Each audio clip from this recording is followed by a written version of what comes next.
Discounts பத்தி discuss பண்ணலாம். Discounts அப்படிங்கிறது எல்லாருக்குமே இப்ப தெரியும்.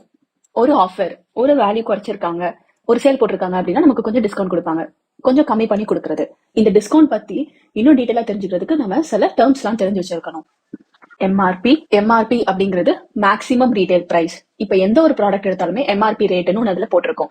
அந்த ப்ராடக்ட்டை மேக்ஸிமமா இந்த விலைக்கு தான் விற்கணும் அப்படின்னு சொல்லி போட்டிருக்கிறதுக்கு பேர் தான் மேக்ஸிமம் ரீட்டைல் பிரைஸ். ஈவன் ஒரு பிஸ்கட் பாக்கெட் எடுத்தா கூட அதுல எம்ஆர்பி போட்டிருக்கும்.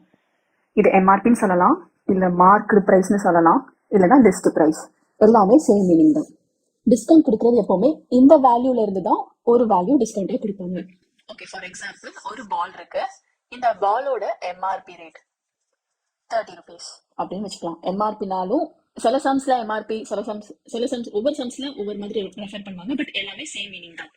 இது எல்லாத்துக்கும் ஆன அர்த்தம். இப்போ ஒவ்வொரு ப்ராடக்ட்லயும் ஒரு டேக் போட்டிருப்பாங்க இல்லையா, ஒரு பிரைஸ் டேக் மாதிரி. அதுல எழுதிருக்கும் எம்ஆர்பி ரேட். மேக்ஸிமமா இந்த ப்ராடக்டோட விலை இதுதான் அர்த்தம். அந்த ரேட்டை தான் நம்ம எம்ஆர்பி, எம்பி எப்படி வேணா நம்ம ரெஃபர் பண்ணலாம். இந்த எம்ஆர்பில இருந்து நமக்கு ஒரு டிஸ்கவுண்ட் கொடுப்பாங்க. ஃபர்ஸ்ட் டிஸ்கவுண்ட்டை வேல்யூவா பார்க்கலாம். டிஸ்கவுண்ட் 5 rupees, ஒரு சேல் போயிட்டு இருக்கு, அதனால 5 rupees டிஸ்கவுண்ட் அப்படின்னா நம்ம இந்த ப்ராடக்ட் எவ்வளவு ரூபா கொடுத்து வாங்கணும்? 30 rupees போட்டிருக்கு, 5 ரூபா டிஸ்கவுண்ட்னா 25 rupees. நம்ம 25 rupees பே பண்ணா நம்ம இந்த ப்ராடக்ட் வாங்கிடலாம். இதான் அர்த்தம். இதுதான் டிஸ்கவுண்ட். இந்த டிஸ்கவுண்ட் சம்டைம்ஸ் பெர்சன்டேஜ்ல போட்டிருப்பாங்க, அதுதான் டிஸ்கவுண்ட் பெர்சன்டேஜ்.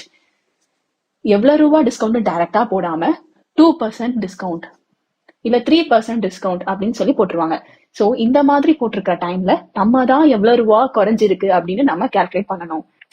சோ ஒரு டிஷர்ட் வாங்க போறோம், அதோடைய மேக்ஸிமம் பிரைஸ் வந்து 100 rupeesனு போட்டிருக்கு. டிஸ்கவுண்ட் வந்து 10% போட்டிருக்காங்கன்னு வச்சுக்கலாம். இப்போ நம்ம எவ்வளவு ரூபா கட்டி அந்த ப்ராடக்ட் வாங்க போறோம், எவ்வளவு ரூபா பே பண்ணணுங்கிறத நம்ம தான் கண்டுபிடிக்கணும். சோ அதுக்கு எப்படி கண்டுபிடிக்கலாம்னா, discount percentage equal to discount by marked price into 100. இதுதான் வேல்யூ. ஸோ டிஸ்கவுண்ட் பர்சன்டேஜ் வந்து 10, டிஸ்கவுண்ட் கண்டுபிடிக்க போறோம் பை எம்ஆர்பி 100 இன்டு 100.